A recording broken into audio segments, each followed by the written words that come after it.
राजा परीक्षित को सुखदेव जी महाराज प्रहलाद जी के जन्म के बारे में बताते। हिरण्यकश्यप जाकर के तपस्या करता, ब्रह्मा जी को प्रसन्न करके वरदान प्राप्त करता, कयादु नामक कन्या के साथ में हिरण्यकश्यप का विवाह होता, संपन्न हुआ। प्रहलाद जी का जन्म हुआ। प्रहलाद जी जब 5 वर्ष के हुए तो गुरुकुल पढ़ने के लिए भेज दी। गुरुकुल में प्रहलाद जी ने सुंदर शिक्षा प्राप्त की। सुंदर शिक्षा प्राप्त करके जब वापस लौटे तो प्रहलाद जी को हिरण्यकश्यप ने तुरंत अपनी गोद में बैठा लिया। बताओ बेटा, गुरुकुल में तुम क्या शिक्षा प्राप्त करके आए? गुरुकुल में तुमने क्या सीखा, क्या शिक्षा प्राप्त की? प्रहलाद जी कहते, पिताजी मैंने तो केवल एक ही बात को जाना है कि बिना नारायण के यदि ये जीवन एक क्षण भी निकल जाए, बिना नारायण के भजन की ये जीवन एक क्षण भी निकल जाए तो हमें उसका पश्चाताप करना चाहिए। और जैसे हिरण्यकश्यप ने नारायण का नाम सुना कि कहते हैं कि तुम्हारी हिम्मत भी कैसे मेरे शत्रु का नाम अपने इस मुख से लेने की? क्या मैंने तुम्हें इसी शिक्षा के लिए गुरुकुल पढ़ने के लिए भेजा?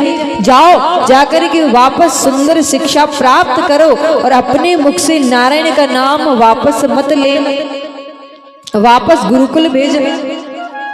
कुछ समय बाद गुरुकुल से पढ़कर जब वापस लौटे, हिरण्यकश्यप ने तुरंत अपनी गोद में बैठा करके वापस पूछा, बताओ बेटा, गुरुकुल में तुमने क्या शिक्षा प्राप्त की?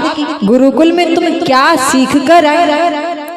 प्रहलाद जी कहते, पिताजी मैंने अपने जीवन में बिना नारायण के एक क्षण भी जीना नहीं सीखा। बिना नारायण के इस संसार में रहना नहीं सीखा। क्यों? क्योंकि बिना नारायण के जीवन जीना बेकार है।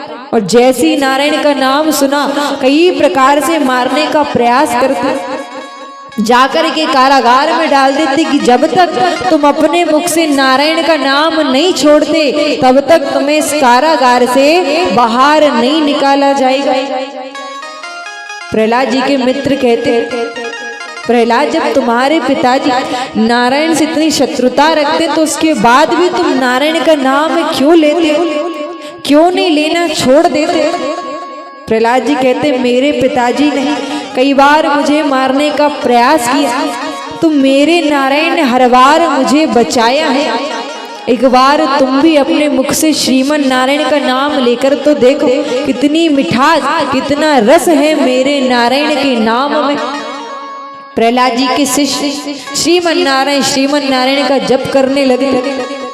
प्रहलाद जी के गुरु जैसे ही नारायण का नाम सुनते कि तुरंत चले आते, चल करके प्रहलाद को रोको, यदि महाराज ने सुन लिया तो हम सभी को मृत्यु दंड देंगे। और जैसे ही प्रहलाद जी को स्पर्श किया कि उनके मुख से भी श्रीमन नारायण श्रीमन नारायण श्रीमन नारायण श्रीमन नारायण का जप निकलने लगा। अखंड भजन चल रहा है श्रीमन नारायण, श्रीमन नारायण।